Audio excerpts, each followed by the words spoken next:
तो आज जो है हम स्टार्ट कर रहे हैं एक नया चैप्टर। इलेक्ट्रोकेमिस्ट्री खत्म हो गई है। पहली बात तो आप लोगों को होमवर्क अपना याद रखना है कि सैटरडे के दिन मैं इलेक्ट्रोकेमिस्ट्री के 40 क्वेश्चन चेक करूंगा। हाँ, सैटरडे को। वो मैंने थर्सडे को बोला, थर्सडे को 20 बोला था, तो थर्सडे को बहुत सारे लोग मिसिंग थे। सैटरडे को मैं सारे क्वेश्चन चेक करूंगा, वो मुझे 40 कंप्लीट चाहिए इलेक्ट्रोकेमिस्ट्री के। ठीक है, तो सैटरडे कल ही तो है, तो उससे क्या दिक्कत है? कल थर्सडे है, तो सैटरडे को चेक करूंगा। कल शांत रहो। हाँ, सैटरडे को 40 चेक करूंगा, कल एटलीस्ट 20-22 तो आपके कंप्लीट हो जाने चाहिए। ठीक है ना? तो कल भी इलेक्ट्रोकेमिस्ट्री डिस्कस होगी 4 बजे वाली क्लास में।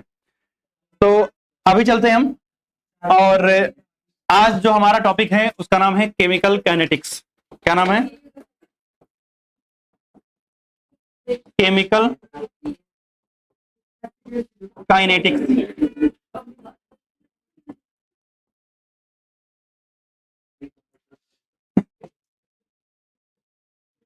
केमिकल काइनेटिक्स सुना ध्यान से। अगर आप केमिकल काइनेटिक्स की बात करोगे तो बेसिकली इसमें आपको दो शब्द दिखेंगे। एक शब्द है क्या?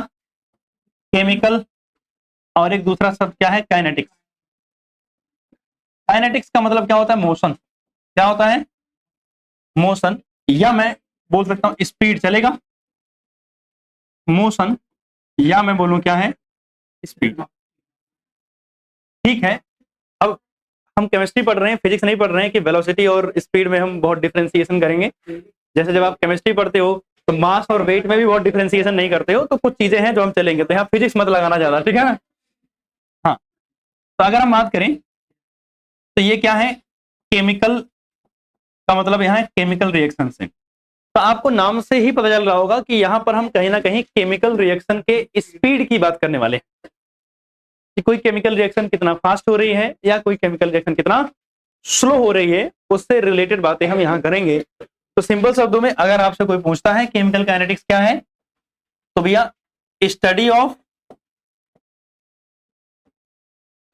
Rate of reaction, rate of reaction, mechanism of reaction, यानी रिएक्शन कैसे हुई है इसके मैकेनिज्म की स्टडी करते हैं, और इसके अलावा factor affecting rate of reaction, factor affecting rate of reaction, इन सब की स्टडी जहां की जाती है वो सब केमिकल काइनेटिक्स है। तो अगर हम बात करें तो एक और छोटी सी बात हमें समझनी है, वो क्या कि सर केमिकल रिएक्शन हमारे पास 3 तरीके की होती हैं। केमिकल रिएक्शन 3 तरीके की होती हैं। एक होती है very slow reaction, very slow reaction. दूसरी हमारे पास होती है वेरी फास्ट रिएक्शन, और तीसरी होती है मॉडरेट। अगर हम बात करें वेरी स्लो रिएक्शन, तो ये रिएक्शन बहुत स्लो होती है, इतना स्लो कि इनको कंप्लीट होने में बहुत टाइम लग जाता है, महीने, साल, 2 साल, 4 साल, या कई बार 100 साल से ऊपर लग जाएगा। मतलब टाइम बहुत ज्यादा होता है। अगर किसी रिएक्शन को होने में बहुत समय लग रहा है तो मेरे पास तो इतना समय नहीं है बर्बाद करने के लिए कि मैं बैठ के उसकी स्टडी करूं, उसके रेट को समझूं वगैरह वगैरह। ठीक है ना? तो कहने का मतलब जो रिएक्शन बहुत स्लो होंगी उन रिएक्शन की स्टडी भी हम केमिकल काइनेटिक्स में नहीं करते हैं। अगर हम कुछ एग्जांपल्स की बात करें केमिकल जो रिएक्शन जो स्लो होती हैं, आपका एक तो रस्टिंग लिख सकता हूं ना, ठीक। एक आपका होता है डायमंड, जो होता है वो ग्रेफाइट में कन्वर्ट हो जाता है। हाँ बिल्कुल, तो डायमंड से क्या हो जाएगा? ग्रेफाइट। तो डायमंड से ग्रेफाइट में कन्वर्जन भी बहुत सालों में होता है, जनरेशन आपके निकल जाएंगे, तो भैया इन सब की स्टडी ऑब्वियसली हम नहीं करेंगे। वेरी फास्ट रिएक्शन में अगर बात करोगे तो आयोनिक रिएक्शन हो जाती है। कौन सी रिएक्शन? आयोनिक रिएक्शन जितनी भी होंगी, जैसे न्यूट्रलाइजेशन रिएक्शन हो, जहां एसिड बेस की रिएक्शन करा रहे हो, आपको फ्रैक्शंस ऑफ सेकंड भी नहीं लगेंगे सोचने में, और इतनी देर में रिएक्शन क्या हो जाएगी? कंप्लीट हो जाएगी। आपने एसिड बेस को मिलाया, फ्रैक्शंस ऑफ सेकंड के अंदर वाटर और सॉल्ट बनकर रेडी हो गया। तो जो आयनिक रिएक्शन होती हैं वो बहुत फास्ट होती हैं। अब आते हैं मॉडरेट रिएक्शन के अंदर। मॉडरेट रिएक्शन ना तो बहुत फास्ट होंगी ना तो बहुत स्लो होंगी, ये कुछ घंटे, कुछ मिनट या 1 या 2 दिन के अंदर ये कंप्लीट हो जाएंगी। बहुत समय नहीं लगता इनको कंप्लीट होने में। तो ये एवरेज यानी जहां पर हम मॉडरेट रिएक्शन होगी उनकी स्टडी हम कर पाते हैं। इसमें एग्जांपल की अगर बात करें, वैसे तो आप पूरे केमिकल काइनेटिक्स चैप्टर के अंदर इन्हीं की बात करने वाले हो, बट फिर भी अगर मैं एग्जांपल दूं तो एक रेडियो एक्टिव डिके का याद रखना एग्जांपल, रेडियो एक्टिव डिके, ठीक है ना। इसके बाद आप बात करो डिकम्पोजिशन ऑफ N2O5, या N2O5 छोड़ो, डिकम्पोजिशन ऑफ केन शुगर लिख दूं।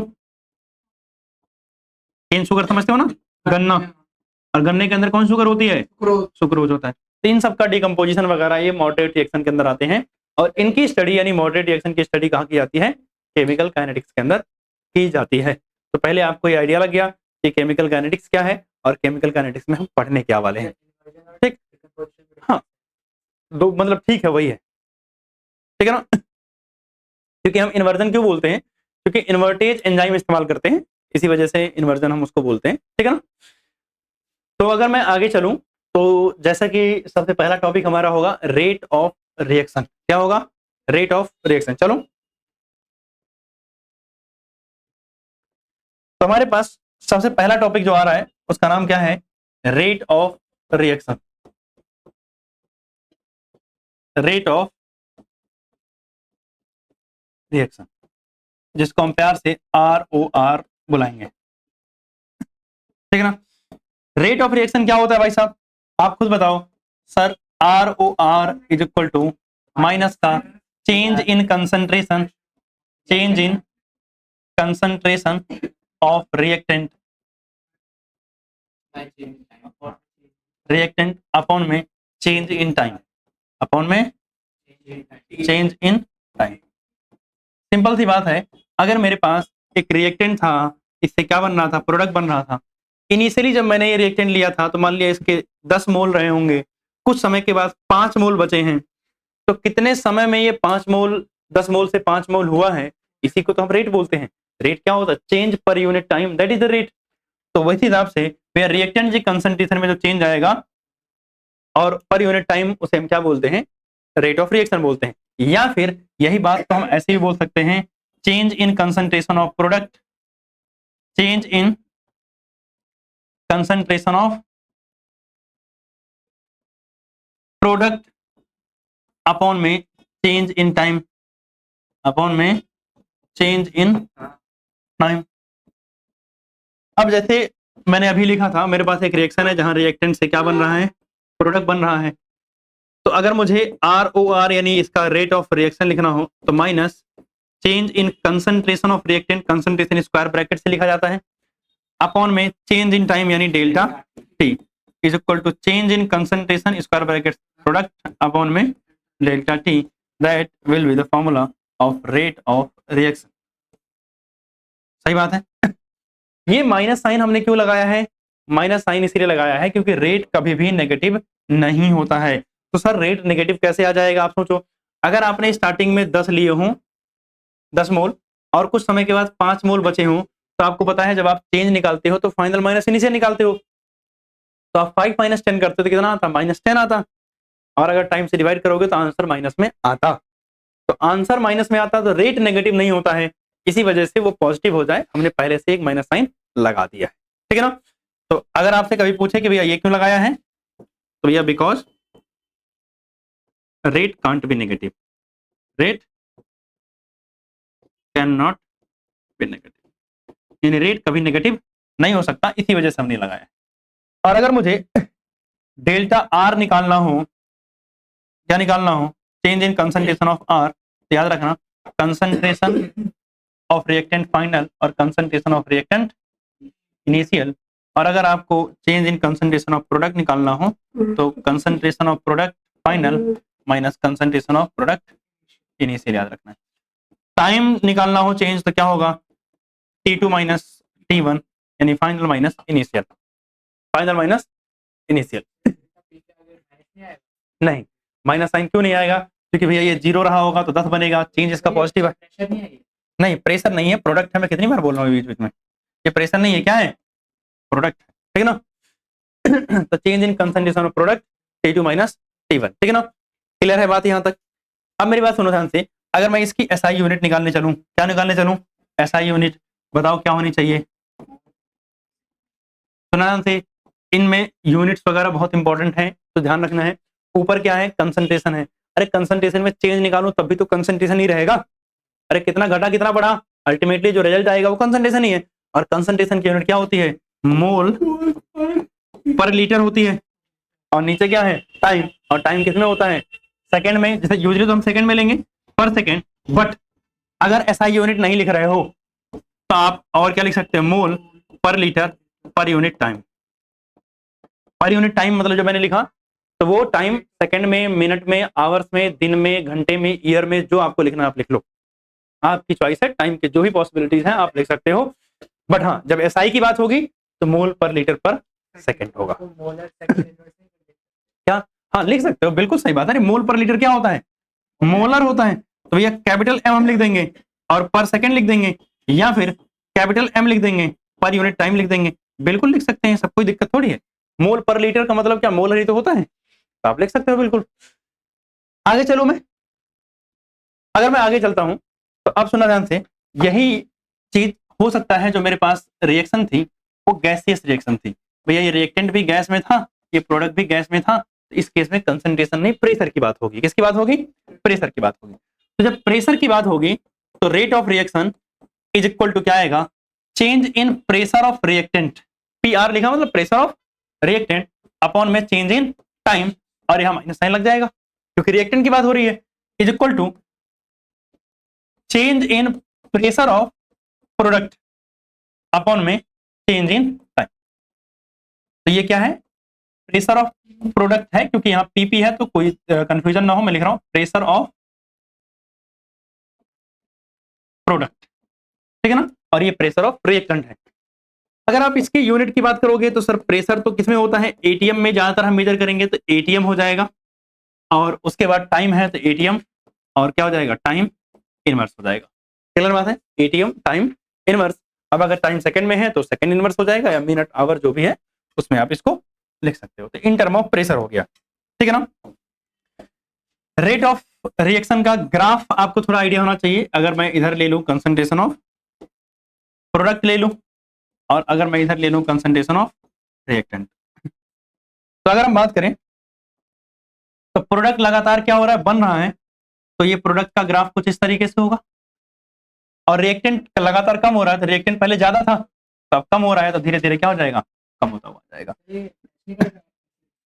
नहीं, वो कर भी सकते हो, ग्राफ नीचे भी हो सकता है, ऊपर भी हो सकता है, अलग अलग रिएक्शन पे डिपेंड करेगा। एक जनरल ग्राफ है कि अगर कंसंट्रेशन चेंज हो रही है तो डिक्रीज होगी, ऑब्वियसली रिएक्टेंट कम होगा ना, तो रिएक्टेंट कम हो रहा है और प्रोडक्ट बढ़ रहा है। बट हाँ, ये ग्राफ में थोड़ा स्पेस ज्यादा हो सकती है, एक कटिंग पहले कर सकता है, कट बाद में कर सकता है। अच्छा, ये वाला पॉइंट क्या है? दिस इज एक्चुअली क्या, कहाँ रिएक्टेंट बढ़ रहा है? यहाँ है। अच्छा एक मिनट, हाँ, ये टाइम है, सॉरी, हाँ ये क्या था? टाइम था, और इधर क्या आता है? कंसंट्रेशन। ये क्या है? कंसंट्रेशन है। इसमें से एक रिएक्टेंट की कंसंट्रेशन है, और ये वाली क्या है? प्रोडक्ट की कंसंट्रेशन। एक घट रहा है और एक क्या हो रहा है? बढ़ रहा है। और ये जो पॉइंट जहां पे कट कर रहा है, इस पॉइंट को इक्विलिब्रियम पॉइंट बोलते हैं। क्या बोलते हैं? इक्विलिब्रियम। रेट ऑफ रिएक्शन अगर हम बात करें तो एक केमिकल रिएक्शन के लिए कैसे लिखते हैं? ROR for chemical reaction, ROR for chemical equation बोल दो, ज्यादा बढ़िया रहेगा। ROR for chemical reaction equation, यानी मेरे पास अगर एक केमिकल इक्वेशन है, उसके लिए अगर मैं रेट ऑफ रिएक्शन लिखने जाऊंगा तो क्या लिखूंगा? इसको ध्यान से देखना। मेरे पास एक केमिकल इक्वेशन क्या है? मान लिया A है प्लस B है, गिव्स C प्लस D। ये small a, small b, small c, small d is the stoichiometric coefficient, ठीक है। आप बताओ कि आप जब ROR लिखते थे तो कंसंट्रेशन ऑफ रिएक्टेंट में चेंज हो रहा था। मेरे पास रिएक्टेंट कितने हैं? 2 हैं, तो मैं क्या लिख सकता हूं? Delta concentration of A upon में डेल्टा T लिख सकता हूं। अब यहां देखना ध्यान से, स्टोइकोमेट्रिक कोएफिशिएंट कितना है? A है, तो आपको कुछ नहीं करना है, 1 अपॉन में A से मल्टीप्लाई करना है, और माइनस साइन तो ऑलरेडी होता था, याद है ना? ROR में रिएक्टेंट के लिखते समय minus sign. Is equal to, हो सकता है सर माइनस साइन हो, बी है तो 1/b और मल्टीप्लाई करके change in concentration of B upon में चेंज इन टाइम, ठीक है, इज इक्वल टू, अब प्रोडक्ट पे अगर आओगे तो 1/c रहेगा, माइनस साइन नहीं लगेगा कि प्रोडक्ट पॉजिटिव ही आता है, राइट। तो change in concentration of C upon में change in time is equal to 1/d multiply with change in concentration of d upon में चेंज इन टाइम। क्लियर? जब भी एक केमिकल रिएक्शन के लिए मुझे रेट लिखना हो तो कुछ इस तरीके से रेट लिखा जाता है। क्लियर है बात? आगे चलो, हो गया है।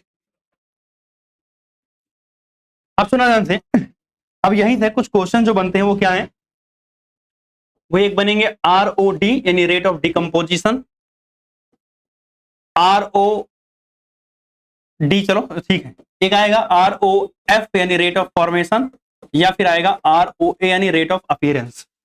तो ये सब कैसे निकालेंगे? ROD का मतलब है रेट ऑफ डिकम्पोजिशन या डिसअपीयरेंस, रेट ऑफ डिकम्पोजिशन या फिर डिसअपीयरेंस। आप मुझे बताओ डिसअपीयर कौन होगा ड्यूरिंग द रिएक्शन, रिएक्टेंट या प्रोडक्ट? रिएक्टेंट खत्म होगा, सही बात, हाँ मतलब पूछ रहा हूं महाराज, ठीक है। ROF का मतलब क्या होगा? Rate of formation. अब फॉर्म कौन होगा? प्रोडक्ट ही तो बनेगा, और ये क्या होगा? Rate of appearance. तो अपीयर कौन होगा? प्रोडक्ट बनेगा, क्या बनेगा? प्रोडक्ट अपीयर होगा। तो ये दोनों बातें सेम है, क्या हुआ? ये दोनों बातें क्या है? सेम, यानी मैं ROF बात करूं या ROA बात करूं सेम रहेगा। ROD में डिकम्पोजिशन बोलो या डिसअपीयरेंस बोलो, दोनों बातें क्या है? सेम। अब ये कैसे निकाला जाता है, इधर देखो, अभी हमने पीछे ये एक रिएक्शन लिखी थी, मैं इस रिएक्शन को कॉपी कर रहा हूं यहां से।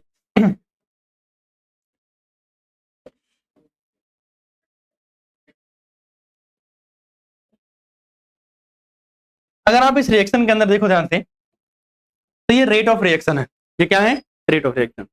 यहां से मैं इतनी चीज अलग कर सकता हूं, मैंने लिख दिया ROR इज इक्वल टू, ठीक है ना, क्या है ध्यान से देखना, -1 में A इंटू में change in concentration of A upon में चेंज इन टाइम, ठीक है ना।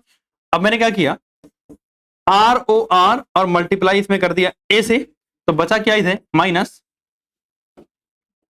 Change in concentration of A upon में चेंज इन टाइम, ठीक है ना। अब सुना ध्यान से, ये जो आप देख रहे हो change in concentration of A change in time, इसी को बोलते हैं ROD ऑफ A, यानी rate of disappearance of A। Rate of अरे ROD का था रेट ऑफ डिसअपीयरेंस, लेकिन मैं किसके टर्म में लिखा हूं? A की टर्म में, तो मैं क्या बोलूंगा? ROD of A। तो अगर मुझे कोई पूछे ROD निकालना है, क्या निकालना है? ROD निकालना है A का, तो मैं क्या करूंगा? जो भी रेट ऑफ रिएक्शन होगा उसमें स्टोइकोमेट्रिक कोएफिशिएंट से मल्टीप्लाई कर दूंगा, सही बात है ना। यह है क्या? यह है स्टोइकोमेट्रिक कोएफिशिएंट किसका? A का, स्टोइकोमेट्रिक कोएफिशिएंट ऑफ A, सही बात है। ऐसे ही अब सोचो ध्यान से, अगर मुझे ROD ऑफ B निकालना हो तो क्या करोगे? ROR में मल्टीप्लाई किससे कर दोगे? स्मॉल b से कर दोगे, that is stoichiometric coefficient of B। बात समझ आई? अब देखो ध्यान से, इसी तरीके से अगर आपको ROF या ROA निकालना हो ऑफ C, तो क्या करना है? कुछ नहीं, ROR में C से मल्टीप्लाई कर देना है। हाँ भाई, आप खुद सोचो, है तो बात वही, रिएक्टेंट खत्म हो रहा था तो हमने डिसअपीयरेंस बोला था, प्रोडक्ट बन रहा है तो अपीयरेंस बोला है, टर्म सिर्फ बदली है, बात थोड़ी बदली है, बात तो अल्टीमेटली वही कर रहे हैं कि भाई रिएक्टेंट जितना खत्म हो रहा है वैसे प्रोडक्ट बनेगा, तो प्रोडक्ट के लिए रेट ऑफ अपीयरेंस लग जाएगा, ROR में C से मल्टीप्लाई कर दो। और अगर आप ROF या ROA ऑफ निकाल रहे हो किसका? D का, तो रेट ऑफ रिएक्शन में किससे मल्टीप्लाई कर दो? स्मॉल d से मल्टीप्लाई। क्लियर बात है? तो इस तरीके से आपको ये पता लग गया कि सर ROD, ROF और ROA वगैरह वगैरह कैसे निकाले जाते हैं। ठीक है, एक छोटा सा क्वेश्चन इस पे देखेंगे ताकि ये क्लियर हो जाए कि हाँ हम कैसे कैलकुलेट कर रहे हैं। आप देखना, मेरे पास एक क्वेश्चन, एक रिएक्शन है मेरे पास, N2 plus 3H2 gives 2NH3। ठीक है ना, और आपसे बोल रखा है कि rate of formation of ammonia is 2 into 10 की पावर -4 मोल पर लीटर पर सेकेंड। ठीक है ना, ये दे रखा है। आपसे कह रहा है फाइंड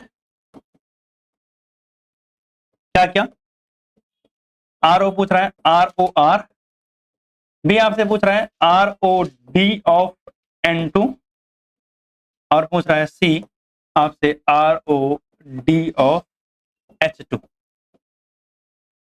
ठीक है ना, तो जब भी ये क्वेश्चंस आए तो एक बात तो आपको पता है कि आप पहले ROR लिख लिया करो। अगर मैं ROR लिखूंगा इसके लिए क्या होगा,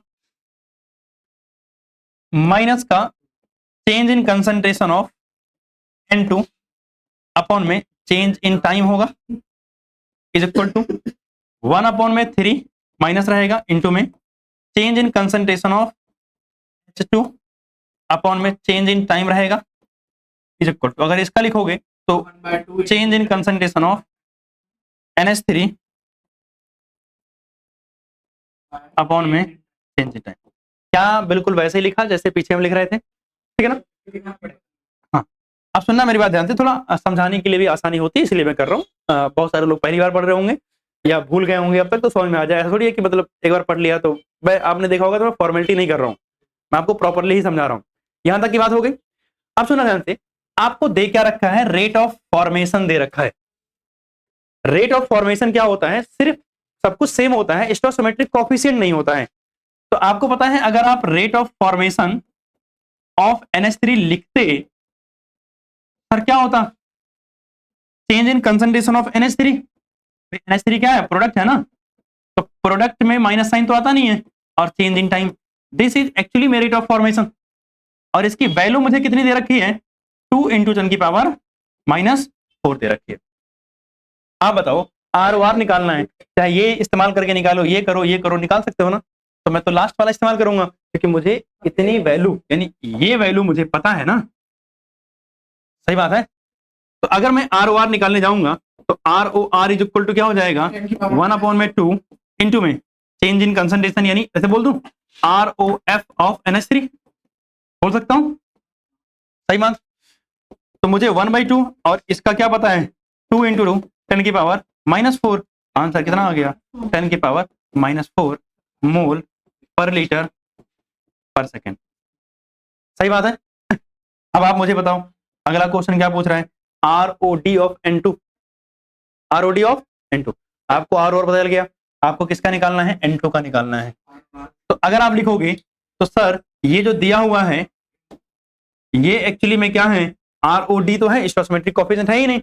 मतलब अगर मुझे लिखना है ROD ऑफ N2 तो क्या होगा, ROR इंटू में स्टोइकोमेट्रिक कोएफिशिएंट किसका आता, स्टोइकोमेट्रिक कोएफिशिएंट ऑफ N2 आता।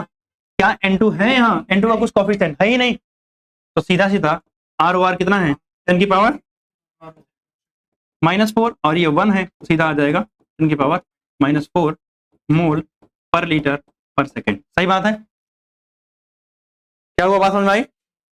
अब मुझे निकालना है ROD ऑफ H2, तो H2 के ROD निकालना है तो ROR में 3 से मल्टीप्लाई कर दो, क्योंकि H2 का स्टोइकोमेट्रिक कोएफिशिएंट कितना है, 3 है। तो मैं क्या बोलूंगा, ROD of H2 is equal to 3 into में क्या लिख दूं, ROR लिख दूं, ROR और सीधा आ जाएगा 3 10 की पावर -4 मोल पर लीटर पर सेकेंड, पर लीटर पर सेकेंड। क्लियर बात यहां तक, ठीक। तो ये हो गया हमारा ये क्वेश्चन, तो आपको एक आइडिया लग गया होगा कि किस तरीके से रेट ऑफ रिएक्शन वगैरह कैलकुलेट किया जाता है। ठीक है, अब सुनना ध्यान से, ये जो ROR है यानी रेट ऑफ रिएक्शन क्या है? ROR ये हमारे पास दो टाइप का होता है, एक होता है एवरेज रेट और एक होता है instantaneous rate. Instantaneous rate, average rate क्या होता है? Measure during a time gap. भैया मैं बोलूंगा 5 से लेकर के 10 सेकंड के बीच में एक रिएक्शन हुई है, तो उस बीच में रेट क्या था? तो एवरेज रेट है, मैंने टाइम दिया ना 5 से 10 सेकंड के बीच में। तो अगर क्या हो, टाइम ड्यूरेशन हो measured in in particular time duration, in a particular time duration, यानी आपको टाइम ड्यूरेशन दिया होगा, लेकिन ये मेजर कब किया जाता है? At any instant of time, and any instance of time. भाई मैंने बोल दिया कि एक रिएक्शन हो रही है 10 सेकंड तक चल रही है, मैं बोल रहा हूँ छठे सेकंड पर रेट कितना था, मैंने गैप नहीं दिया, एग्जैक्टली बोला 6 सेकंड पर रेट कितना था, तो वो इंस्टेंटेनियस रेट होता है। ठीक है ना? तो अगर आप एवरेज रेट की बात करोगे तो जो आप फॉर्मूला पढ़ रहे थे ROR का वही रहेगा, ROR is equal to minus change in concentration of reactant upon में change in time is equal to change in concentration of product upon में चेंज इन टाइम, यही तो था। लेकिन अगर आप इंस्टेंटेनियस की बात करोगे तो ROR इज इक्वल टू क्या हो जाएगा? माइनस का DR अपॉन में DT is equal to DP upon में DT, डिफरेंशियल इक्वेशन होगा। ठीक है ना? क्लियर है बात? अच्छा, इसको ग्राफिकली भी अगर आप समझना चाहो तो एक छोटा सा ग्राफ बना दे रहा हूं। हाँ एक मिनट जस्ट, अगर मैं ग्राफ की बात करूं तो जैसे मान लिया इधर हमने कंसंट्रेशन ले रखी है, क्या ले रखी है? इधर कंसंट्रेशन और इधर टाइम। ठीक है ना? और स्पेशली चलो हमने इधर रिएक्टेंट की कंसंट्रेशन ले रखी है, तो कम हो रहा होगा। तो अगर मैं बात करूं तो ये ग्राफ कुछ ऐसा बनेगा। इस ग्राफ में मैं बोल रहा हूं कि भैया मेरे पास ये है R2, ये है मेरा R1, ठीक है ना? और पहले टाइम क्या था? ये T1, और बाद में टाइम क्या था? T2। ठीक है, जो यहां से लेके यहां तक ये गैप दिख रहा है ना, ये गैप, दिस इज एक्चुअली में एवरेज रेट। क्या है? एवरेज रेट है, क्योंकि टाइम गैप दे दिया मैंने। लेकिन जब मैं इंस्टेंटेनियस की बात करूंगा तो मेरे पास ये स्लैंट हाइट है, मैंने बोला इस पर्टिकुलर सेकंड पे बताओ, मार्क कर रहा हूं अलग कलर से, ये दिख रहा है? इस टाइम पे, अब ये टाइम T है, यहां पर मुझे रेट निकालना है। तो जब इंस्टेंटेनियस रेट ग्राफ से निकालना होता है ना, तो क्या खींचते हैं? एक टेंजेंट खींचते हैं। क्या खींचेंगे? एक टेंजेंट। और क्या निकालेंगे? इसका स्लोप निकालेंगे। क्या निकालेंगे? स्लोप। यानी सिंपली यहां रेट इज इक्वल टू क्या होता है? Slope of graph, slope of graph. और मैथ्स वाले जानते होंगे कि स्लोप जब निकालना होता है तो टेन थीटा निकालते हैं। क्या निकालते हैं? Tan theta. आपको नहीं मिलेगा निकालने के लिए, बट हाँ आपको एक आइडिया होना चाहिए कि slope of the graph actually में क्या होता है? इंस्टेंटेनियस रेट होता है। जबकि अगर आप ये पूरा ड्यूरेशन दे रखा है, भाई टाइम ड्यूरेशन दे रखा है तो निकाल ही लोगे, T1 T2 की वैल्यू रखो, R1 R2 की वैल्यू रखो, हो गया बात खत्म। लेकिन वहां स्लोप निकालना पड़ेगा। ठीक, आगे चलते हैं। हमारे पास जो अगला टॉपिक आता है उसका नाम है रेट लॉ। अब हमारे पास जो अगला टॉपिक आता है उसका नाम है रेट लॉ। क्या नाम है? Rate law. सुनना ध्यान से, बड़ा इंपॉर्टेंट बात है, यहां से रेट लॉ से क्वेश्चन आते हैं। इंपॉर्टेंट क्वेश्चन, इंपॉर्टेंट टॉपिक है रेट लॉ। ठीक है ना? रेट लॉ से कई सारे क्वेश्चन आते हैं, अभी आपको बताऊंगा अभी कैसे क्वेश्चन आपको अक्सर देखने को मिलते हैं। ध्यान से, मैं रेट लॉ की डेफिनेशन नहीं लिख रहा हूं, मैं समझा रहा हूं पूरा क्या होता है। डेफिनेशन अगर आप जो मैंने नोट्स भेजे हैं वहां पर लिखा हुआ है। तो अगर हम रेट लॉ की बात करें तो रेट लॉ कहता है कि rate of reaction is directly, मान लिया लेट से मेरे पास A प्लस B से मुझे क्या मिलता था? प्रोडक्ट मिलता था। क्या मिलता था? प्रोडक्ट। A का स्टोइकोमेट्रिक कोएफिशिएंट A है, B का स्टोइकोमेट्रिक कोएफिशिएंट B है, और मुझे प्रोडक्ट मिल रहा है। तो रेट लॉ क्या कहता है?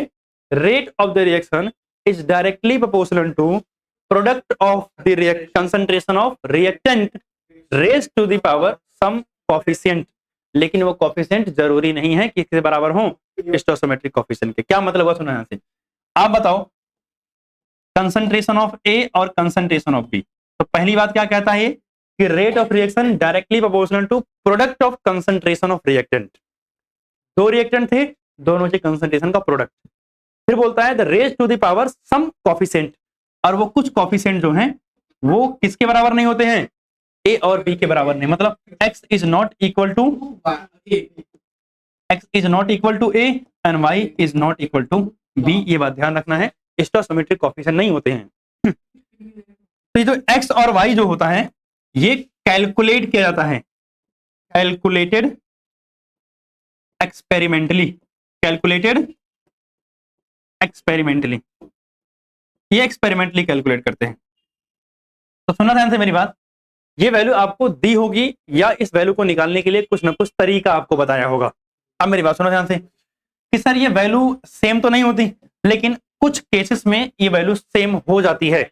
मतलब x इक्वल टू ए हो जाएगा, y is equal to B हो जाएगा, लेकिन ये केस याद रखना कब, एलिमेंट्री रिएक्शन के अंदर। कब होगा ये, एलिमेंट्री रिएक्शन। जिनको याद है एलिमेंट्री रिएक्शन क्या होती है ठीक है, जिनको नहीं पता है आगे पढ़ाया जाएगा तो वहां क्लियर हो जाएगा कि हाँ कौन सी रिएक्शन है एलिमेंट्री और किस रिएक्शन के अंदर ये सेम आएंगे। अभी आपको ये मान के चलना है ये वैल्यू सेम नहीं होती है, ठीक है ना। अगर मैं प्रोपोर्शनैलिटी का साइन हटाऊंगा तो r इज इक्वल टू क्या आएगा, k a की पावर x और b की पावर y, जहां पर k क्या है, इसे बोलते हैं रेट कांस्टेंट, रेट कांस्टेंट, या फिर इसको बोलते हैं specific rate of reaction, specific rate of reaction. क्या बोलते हैं, स्पेसिफिक रेट ऑफ रिएक्शन बोलते हैं। ये था रेट लॉ। आगे चलते हैं, हमें पढ़ना है इस रेट कांस्टेंट की यूनिट को और ऑर्डर को समझना है, ठीक है ना। यहीं पे बता सकता हूँ, जगह तो है। तो अगर हम आगे बात करें तो हमारे पास एक और चीज समझना है, जो ऑर्डर ऑफ रिएक्शन। क्या समझना है, order of reaction. Order of reaction क्या है, अगर मैं डेफिनेशन की बात करूं तो सम ऑफ द पावर या exponent of the rate law expression. यानी रेट लॉ जो लिखा है उस रेट लॉ के अंदर जो ये पावर है, जो एक्सपोनेंट है, इसका सम, यही क्या कहलाता है, ऑर्डर ऑफ रिएक्शन कहलाता है। क्या कहलाता है, ऑर्डर ऑफ रिएक्शन। अच्छा इंपॉर्टेंट बात, मैं बोलूं रेट लॉ बोलूं, मैं रेट लॉ एक्सप्रेशन बोलूं, तो दोनों बातें सेम है, ठीक है ना। तो कई बार बोलेगा कि sum of the exponents of the rate law expression. तो एक्सपोनेंट कौन होते हैं, पावर ना, तो पावर को जोड़ दोगे तो क्या मिल जाएगा, रेट में ऑर्डर मिल जाएगा। ऑर्डर को हम n से लिखेंगे और n इज इक्वल टू क्या होता है, x प्लस y होता है, ठीक है ना। जहां पर n क्या है, ओवरऑल ऑर्डर ऑफ रिएक्शन है, ओवरऑल ऑर्डर ऑफ रिएक्शन, मतलब पूरी रिएक्शन का ऑर्डर है, जबकि x क्या है, order of reaction with respect to A, with respect to A, क्योंकि ए की पावर लगी हुई थी, और y क्या है, ऑर्डर ऑफ रिएक्शन है with respect to B. Clear बात है ना। तो इतनी बात समझे, ऑर्डर क्या है और रेट लॉ क्या है। अब हमें एक इंपॉर्टेंट चीज जो समझनी है वो है कि ये जो k है यानी रेट कांस्टेंट है, इसकी यूनिट। यहां तक तो क्लियर है, ऑर्डर क्या होता है, ओवरऑल ऑर्डर क्या होता है। अच्छा एक इंपॉर्टेंट बात यहां बता दूं, it can be zero, it can be zero, negative, fractional, fractional, positive, यानी कुछ भी हो सकता है। ये नेगेटिव भी हो सकता है, जीरो भी हो सकता है, फ्रैक्शनल भी हो सकता है, ये कुछ भी हो सकता है। और जैसा कि आपको बताया है ये कैलकुलेट कैसे किया जाता है, एक्सपेरिमेंटली। एक सिचुएशन मिलेगी जब ये बराबर हो जाएंगे और वो क्या है, एलिमेंट्री रिएक्शन है। क्लियर है बात। अब सुनना, हम बात करते हैं यूनिट ऑफ रेट कांस्टेंट। किसकी, यूनिट ऑफ रेट कांस्टेंट। तो यूनिट ऑफ रेट कांस्टेंट को समझने के लिए क्या मैं बोल सकता हूं, एक रिएक्शन है R से P यानी रिएक्टेंट से प्रोडक्ट बन रहा है, तो अगर मुझे रेट लॉ एक्सप्रेशन लिखना होगा तो K इंटू में कंसंट्रेशन ऑफ R, क्योंकि यहाँ ए बी है नहीं। अरे सोचो, मैंने R लिखा है, R मीन्स रिएक्टेंट, तो रिएक्टेंट तो बहुत सारे होंगे, तो सबको जोड़ के क्या आएगा, N ही तो आएगा। लेट से अगर किसी ने बोला कि सर आपने ए बी यहाँ क्यों नहीं लिया, कोई दिक्कत नहीं है, मैं यहाँ X ले रहा हूँ, यहाँ Y ले रहा हूँ। आप बताओ ए और बी दोनों मिला के क्या है, रिएक्टेंट ही तो है। तो मैं ऐसे बोल सकता हूँ कि रिएक्टेंट है, और सर जब रिएक्टेंट है तो दोनों को जोड़ोगे X प्लस वाई, और ये क्या होता है, N होता है, तब भी तो बात सेम ही आएगी, उससे कुछ फर्क नहीं पड़ता है। पहले बात तो क्लियर है, तो मतलब मैंने ये मान लिया। अब अगर हम बात करें तो rate is equal to K upon में कंसंट्रेशन ऑफ रिएक्टेंट की पावर क्या कर सकता हूं, N कर सकता हूं। रेट का यूनिट अभी हम पीछे पढ़ के आ रहे हैं, क्या होता है, मोल पर लीटर पर सेकेंड अपॉन में, ये क्या है, कंसंट्रेशन है, तो कंसंट्रेशन की यूनिट मोल पर लीटर, और इसकी पावर में क्या है, N है, इज इक्वल टू क्या, K की यूनिट निकाल लें हम। तो अगर हम बात करें मोल की पावर N आएगा, लीटर की पावर माइनस N आएगा, तो मतलब K इज इक्वल टू आएगा, ऊपर है मोल पर लीटर पर सेकेंड, नीचे मोल की पावर N और लीटर की पावर माइनस N। तो आपको पता है ये जब डिवाइड में होते हैं तो पावर सब्ट्रैक्ट हो जाती है, तो क्या हो जाएगा, मोल की पावर 1 माइनस N हो जाएगा, ये भी सब्ट्रैक्ट होंगे, लीटर की पावर -1 माइनस N होगा, और पर सेकेंड होता है, अब माइनस N और माइनस क्या हो जाएगा, प्लस N हो जाएगा। तो सीधा करके अगर हम लिख देंगे तो मोल 1 माइनस N लीटर N-1 पर सेकेंड, ठीक। तो K की यूनिट आ गई। अगर मैं K की एक जनरल यूनिट लिख दूं तो क्या हो जाएगा, एक तो ये फिक्स है कि सर मोल 1 माइनस N लीटर N-1 रहेगा, इसको मैं टाइम इनवर्स बोल सकता हूँ। भैया मेरा मन कर रहा है टाइम दिन में, घंटे में, जैसे मेजर करना चाहो मैं मेजर कर लूं, ठीक है ना। तो आप ऊपर वाली भी है, बट ये SI यूनिट है, जब आपसे SI पूछे तो ऊपर लिख देना है, अदरवाइज यूनिट ये भी पॉसिबल है, आप टाइम किसी में आवर्स में किसी टाइम में ले सकते हो। जहां पर N क्या है, N is the order of reaction. एक बात आपको इससे क्या पता चली कि sir unit of rate constant depend करता है किस पे, ऑर्डर ऑफ रिएक्शन पे डिपेंड करता है, ऑर्डर ऑफ रिएक्शन पे डिपेंड करता है। चलो आगे, अगर लेट से ऑर्डर ऑफ रिएक्शन कितना है, 0 है, और ऑर्डर ऑफ रिएक्शन कितना है, 1 है, ऑर्डर ऑफ रिएक्शन कितना है, 2 है, तो K की यूनिट क्या होगी, मैं ये कह रहा हूं, आप निकालो जल्दी से।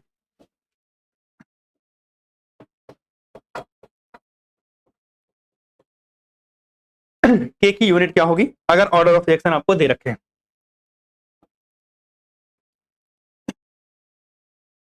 तो अगर हम बात करें तो मोल 1 माइनस 0 लीटर 0 माइनस 1, और पर सेकेंड तो आ जाएगा कितना, मोल तो ऐसे ही रह जाएगा पर लीटर और पर सेकेंड। यहां अगर आप बात करोगे तो सिर्फ पर सेकेंड यूनिट आ जाएगी, अब निकाल के देखना आप लोगों को, यहां करोगे तो मोल में से मोल इनवर्स लीटर पर सेकेंड आएगा, चेक कर लेना, ये यूनिट मैच करनी चाहिए, ठीक है ना। इसका मतलब अगर मुझे यूनिट भी दे रखी है तो उससे देख करके मैं ऑर्डर भी बता सकता हूं, सही बात है ना। अब मेरी बात सुनना, इस रेट लॉ एक्सप्रेशन से इन जनरल ज्यादातर जो क्वेश्चन देखने को मिलते हैं वो कैसे मिलते हैं आपको दे देगा, क्वेश्चन है कि reaction is first order with respect to A and second order with respect to B if concentration of A double and B half, then find new rate। तो नया रेट क्या होगा,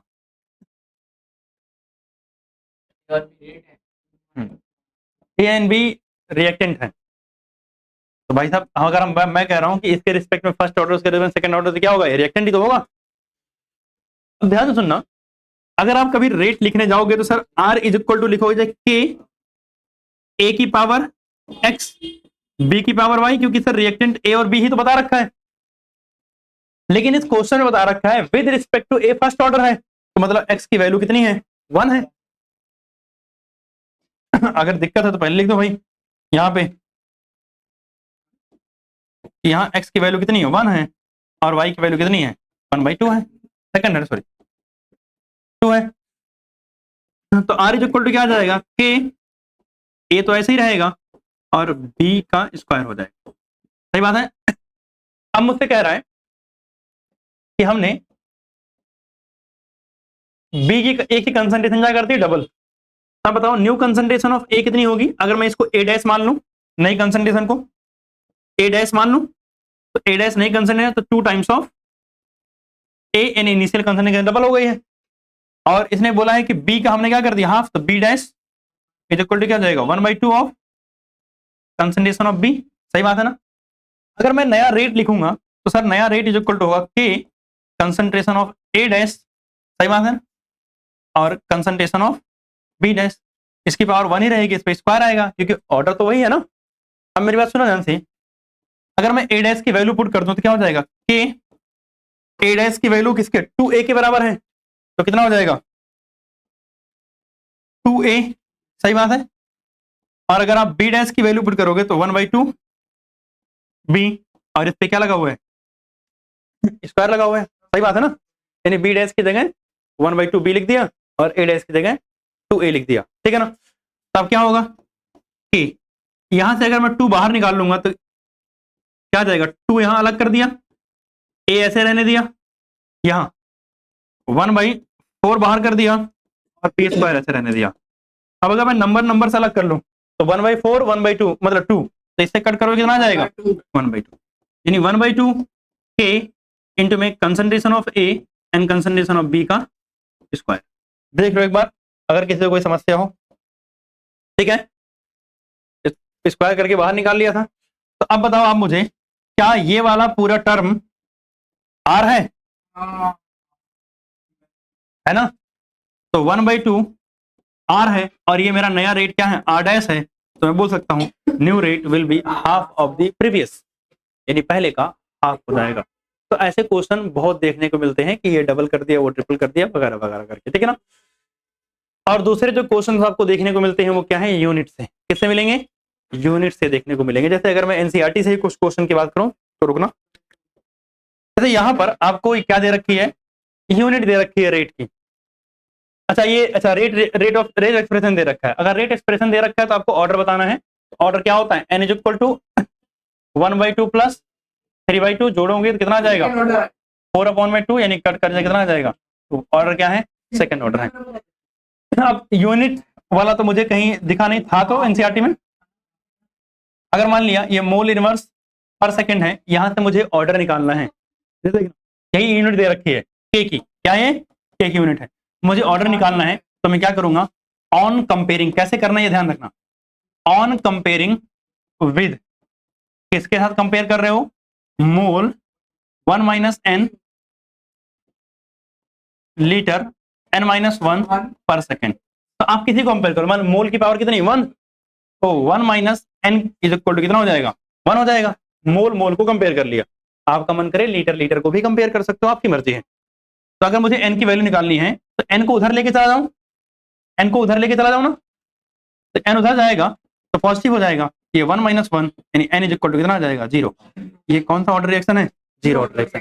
मतलब अगर यूनिट दी हो तब भी आप ऑर्डर फाइंड आउट कर सकते हो, ठीक है ना, कंपेयर करके। अगर किसी वाले लीटर को कंपेयर किया तो भी उतना आएगा, तो n - 1 इज इक्वल टू क्या होगा -1 होगा, तो n इज इक्वल टू उधर जाएगा -1 था, ये +1 होगा, तो n इज इक्वल टू कितना आ गया 0। किसी को भी कंपेयर कर लो, आंसर वही आने वाला है, ठीक है ना, क्लियर बात है। तो आपका यहाँ हमने ऑर्डर वगैरह की बात कर ली है। अगली क्लास में हम मॉलिक्यूलरिटी की बात करेंगे, एलिमेंट्री रिएक्शन, कॉम्प्लेक्स रिएक्शन की बात करेंगे और फिर इंटीग्रेटेड रेट लॉ पे पहुंच जाएंगे, ठीक है ना। आज के लिए बस यहीं तक।